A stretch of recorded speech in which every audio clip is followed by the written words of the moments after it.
Hello, everyone, and welcome to another Let's Talk Tuesday with Gift of Life Michigan. My name is Tim Mackinnon. I'm the Chief Communications Officer at Gift of Life Michigan, and we are, of course, the state's federally designated organ donation program. And we've been doing these segments to give a closer look at what we do to promote organ and tissue donation. And today I'm thrilled to be joined by Nathalie Davis, our Chief of People and Culture. And yes, it's Nathalie with a TH, although we call her Nat. Nat, can you please introduce yourself, repeat what your title is, and tell us how long you've been with Gift of Life Michigan? All righty. So, hello, everybody. I am Nat Davis. I prefer Nat. My title is Chief People and Culture Officer. I have been with Gift of Life just about 2.5 years now, and it's been an exciting time. All right, Nat, and can you share a little bit about your background? Sure. So I have been working in the human resources field for about 25 years. I've spent most of my career in a couple of Fortune 500 companies, more in the consumer products side. But in the last few years, I have worked for a couple of nonprofit organizations, including Gift of Life. And I find that very rewarding. I have actually loved human resources and people and culture since I was in college, and I took my first industrial organizational psychology class, and I've been hooked. So, unlike a lot of my counterparts that have fallen into the profession, this is something I've known I wanted to do for forever. All right, and you said you've been doing it now for 25 years, so you started 25 around years. age 12, 13 or so. Thank you, Tim. Very much so. Yes, 16 when I was legally allowed to work. Right, keep up on those employment laws. There you go. Um, so, Nat, what did you find new or exciting or surprising when you joined Gift of Life Michigan?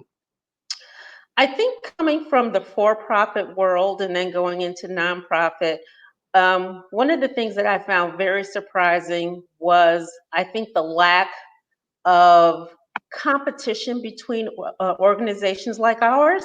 So, for example, in profit organizations, you always try to beat the competitor and find new ways to do things that are going to make your competitor fail. And I think from Gift of Life Michigan's perspective and other OPOs, we really share best practices extremely well. And I think from that, that's the thing that's impacted me the most.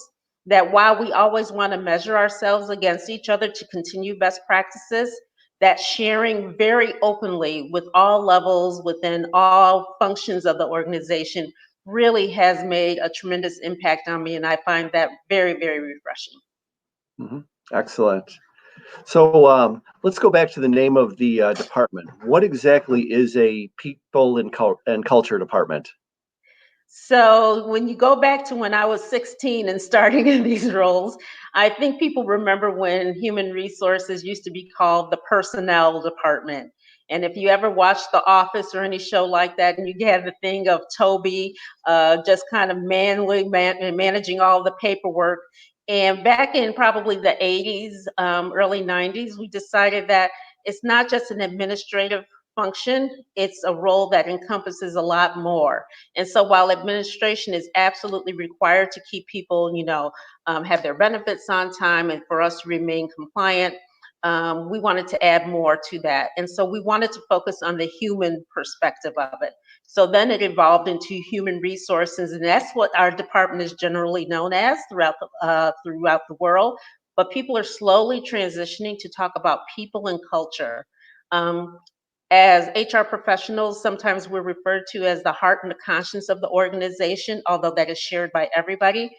We want to make sure that we have a strong focus on people, keeping up a great culture in the organization so that people can stay engaged and do the best job that they can do for our families, our donor families, and our recipient families. Mhm. Well, so speaking of people, can you talk a little bit about Gift of Life's workforce? How many employees are in the organization? Where do they work? What are their skill sets? So we have a really diverse organization. You know, most of the majority of our organization is on the clinical side. So we have people that work as donation coordinators. We have people that work in our laboratories to do cross matching, you know, to make sure that the right organ goes to the right person. We have a highly educated workforce as well. Many people have advanced degrees, but I could say probably the thing that we all have in common is that we're very passionate about our job.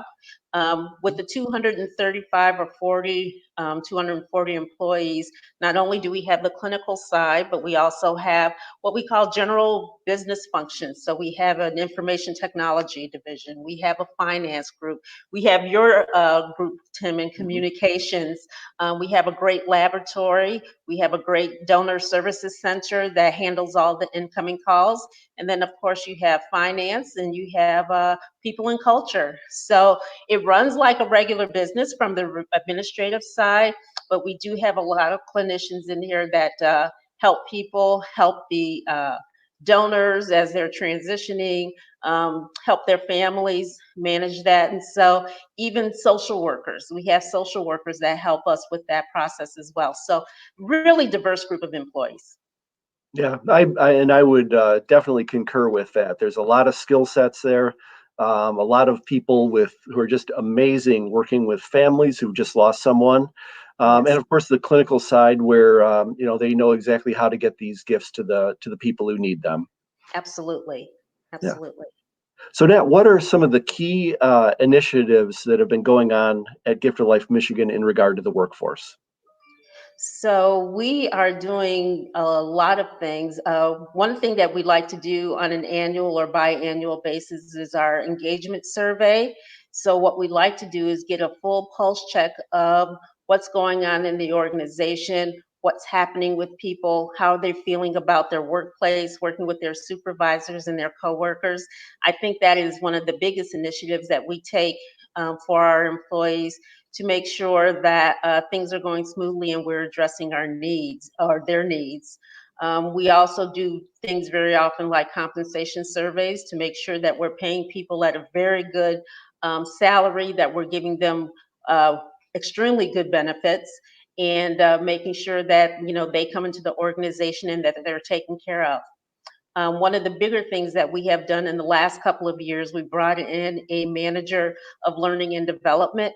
So while we've had our very strong clinical trainers that handle tissue and organ procurement, we haven't had someone that's dedicated to some of the other skills, which I call essential skills, not soft skills anymore, like how to get Mhm. along with your coworker, how to have good time management, how to manage, temperament, things like that. I think those are the big things that have come across in the last couple of years Mhm. and really impacting our employees. Nat, you mentioned the first initiative you mentioned is the engagement, and how is the how engaged is the workforce at Gift of Life Michigan? So we have a highly engaged workforce. I believe we have over 85% of our people are highly engaged or nearly engaged, which I think is fantastic. If you look at organizations that we measure ourselves against with other people that take the survey like ours, the average engagement level is around 50%. And for us to be around 80, 85% is fantastic. Mhm. So I'm really happy with that. Another thing we like to do similarly to that is we do every once in a while a pulse check. And I asked actually people, what do you think of the organization in one word? And people said passionate and family and, dedicated and professional. So those are the good outcomes that I like to see from an engaged workforce. Mhm. Absolutely. So obviously, right now we are in the midst of a pandemic. Mhm. How has that changed some of the initiatives and things that Gift of Life Michigan is doing? So when we even talk about learning and development, a lot of people like to have on-site training with a facilitator right in front of them, giving them coaching as the class goes along. And we've had to make a very significant switch to do a lot of online training. So during this time where a lot of people are working from home, we have created or researched or done a lot of searching to find some trainings that are absolutely required for those essential skills. So we look at TED Talks, we look at webinars, and we've actually forwarded that to all of our employees to say, if there is any downtime because you're not physically at the office, this would be a great opportunity for you to get some of that training involved. One of the other things that we keep on the ticket is every Friday, our CEO, Dory Dills, has a managers meeting. And we sit there and we work with the managers to find out if there are any concerns that employees are having during this change of operations, and we try to address that with them. So managers and employees and senior leaders are always thinking about that. Our CEO also does a regular check-in with the employees via a newsletter or via an update on our intranet. So communications, which you will love, Tim, is absolutely key and vital during a time like this because it's so uncertain. And the best way to keep employees engaged is to keep that open line of communication going. So those are some of the things that we're trying to do in order to just keep people engaged with us. Yeah, well, and I appreciate the endorsement of the communication side.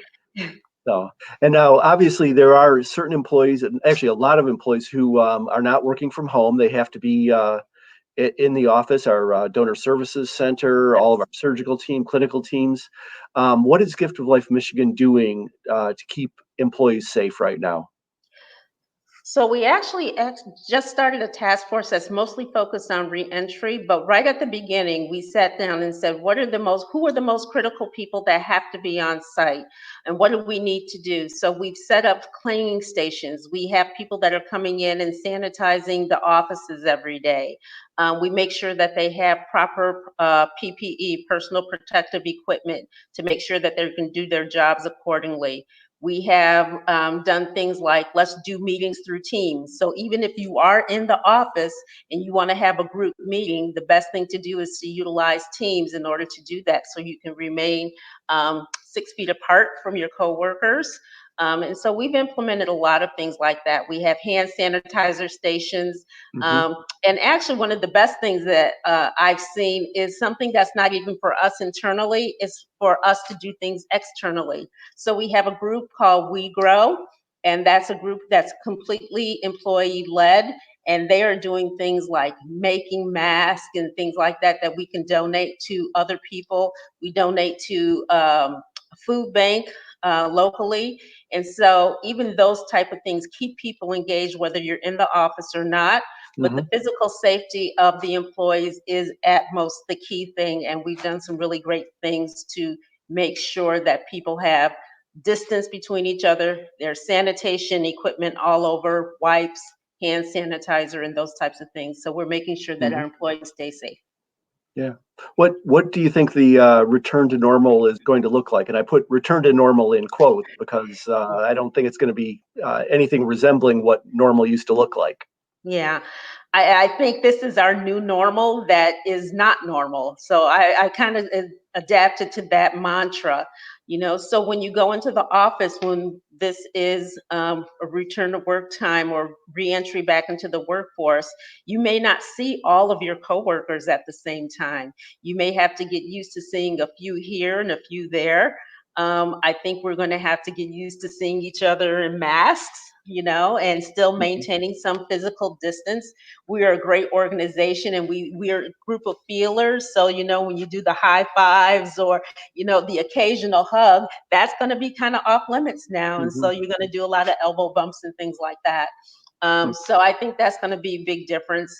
One of the good things that's come out of this, though, is that we have seen that people that work from home can be extremely productive. So a physical presence in the office is not always necessary, except for, of course, the people that are doing the recoveries and things like that. Mhm. They, of course, have to be there in our surgical center or in our procurement areas. So I think that's going to be the biggest change. You'll still see people, but you may not see them in person as much. You'll still get used to seeing them on the screen, Mhm. and we'll just have to adjust accordingly. Yeah. And Nat, we do have one question from a viewer Okay. who, and this ties into some of the clinical aspects. It says, How do you provide training for clinical positions like organ procurement during this time? That's a great question. So, those are the types of things that you can't necessarily do via video. So, if we have new employees or we have to learn a new technique, those are the things that we have to say this has to be done in person. And we again make sure that they have all the required PPE that's needed.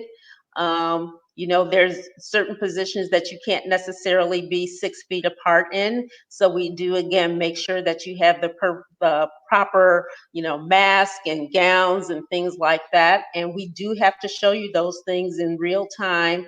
And that's one of those positions that you just have to be there in person in order to learn and continue to keep up your skills.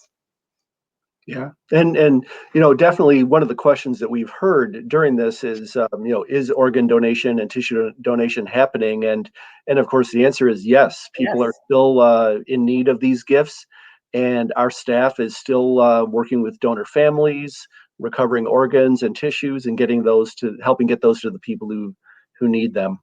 Yeah. So. Ned, I want to just talk a little, back up away from COVID a little bit, which I think we all want to do. Mhm. So what does Gift of Life Michigan look for in an employee? Oh boy. So we have three core values: professional, determined, and oh boy, compassionate. I had to think of my acronym there.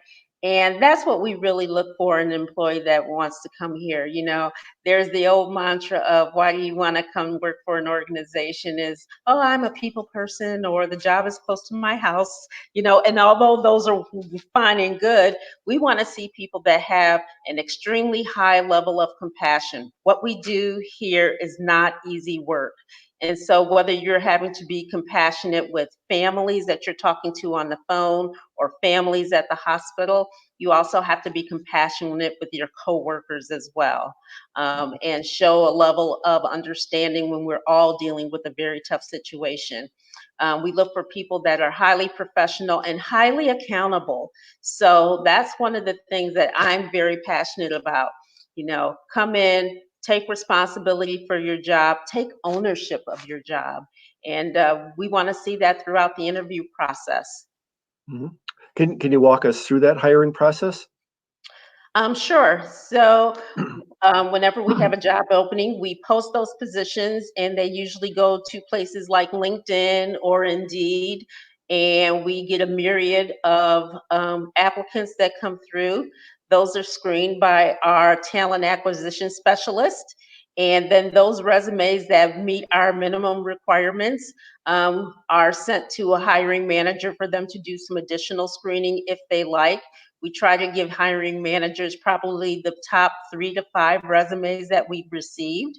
Then we go through a phone screening process, which our acquisition specialist does herself. And then we'll schedule an in person interview for people that make it past that level. Not only is the applicant going to meet with the hiring manager, they're also going to meet with a team of employees called our culture team. And this is a group of individuals from around the organization. It may not just be from your particular function, but from around the organization to see if you would be a great cultural fit in our organization. They go through the interview process. We get back together, we do an assessment, and we make a final decision and hopefully bring that top employee into the organization. So that process can take anywhere from 2 to 6 weeks, depending on the level of employee. And for some of those really high level roles, because we want good talent or the greatest talent, that might take a little bit longer for us to find the right person. Yep. And just a reminder, those positions are also posted on our website, Yes. golm.org, which Slash if you want to, careers. yeah, and you can also, if you want to go to that website, you can also, if you haven't already done so, join the Michigan Organ Donor Registry, also at golm.org. Or if you're watching this from outside of Michigan, you can go to the National Donate Life Registry at registerme.org. Just thought Yes. I'd get that little Glad PSA in you did. there. Very good. I'm glad you did. Yeah. So now, why would someone want to work at Gift of Life Michigan? Wow. So when you talk to employees and they've been there a while, even when they're first starting, People say they come here for the mission, to honor life through donation. That is our core purpose. And, I found that even for me, coming from the for profit side, the difference between making a consumer product that's consumed on a regular basis, you're actually coming here and you're helping to save lives. And not many people can come to an organization and really say, I helped save someone's life today. So, um, for that, I think that's one of the key things that attracts people to us, Hmm. to say we are saving lives, we're doing a great thing for other people.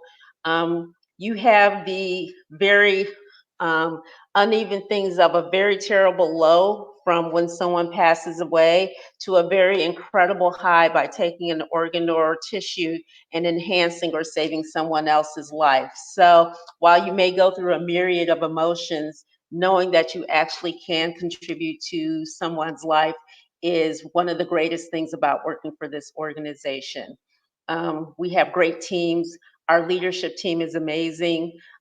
We have some great employees that are so dedicated. And a short story that I'll share, even during this time of COVID, we've had people that have applied for jobs knowing that they're coming into an organization that deals in health and all of that. And they Hmm. have come in with welcome arms saying, put me where you need me. I'm so happy to work here. Tell me what you want me to do. I can't wait. And so I'm really excited that we have employees that are coming in knowing there are some risks involved, especially if they're working with families and they're working with donors. Now we have another question, which actually kind of segues from that, and I think you also. I was going to ask about the culture at Gift of Life Michigan, but I think Yeah. you've actually kind of described it perfectly. Okay. But the question we have: does the administrative staff experience the clinical side of organ donation? I think in several ways we do. So even when I started, or any new leader starts, there's the opportunity to observe a donation that takes place. I found that very uh, cathartic. So I'm just not seeing necessarily a donor as a thing. I see this poor person just lost their life. And now it is going to be so important for us to make sure we honor their request of donating and honoring their family's request and putting kind of that face and that story to what we're doing. From a clinical side, we also have the opportunity to go on case reviews. So, on a weekly basis, um, any employee can go in and listen to our surgeons at our partner hospitals and transplant centers and learn about each case and what happens in the donation process, whether it's the recipient who received a set of lungs or a liver transplant or a kidney, and hear the results of how that patient is doing in the hospital after receiving this true gift of life. So there are opportunities for the administrative side to really experience what goes on the clinical side. Yeah, and I would totally agree with that. One other thing that we do is at staff meetings, which of course those will be taking a different, have a different look Right. in the future, but Yeah. we always have what's called a connect to purpose, where we Mhm. remind everyone, as you said, these donors are heroes who have provided these gifts so that others can live and have better Mhm. lives. And we remind ourselves this is not a business. This is really a cause and a mission to help others. Mhm. And it is really, on occasion where we've had a family member that has either received a life saving transplant or a family member that has been a donor, to hear their actual stories and tell us what impact it has had on them. Really, like you said, it brings it full circle, it brings it back to home. And these folks are truly heroes. So Nat, what is the most challenging part of your job? Ooh, that's a tough one. I think the biggest challenge is trying to maintain that balance of keeping employees engaged and also making sure that our organization is fiscally responsible. They're not mutually exclusive. You have to do both. So sometimes there are times where we have to make decisions and process changes that may impact employees not in the best way. But we want to make sure that from an organizational standpoint, we are doing the best thing for the organization overall. I remember one employee who said that, "Isn't your job to make us happy?" And I said, "Not really. I can't make you happy, but what I can do is try to provide you with the best kind of organization, the best culture, the best work environment, so that you can be very fulfilled coming to work and engaged and doing the best job that you can." All right.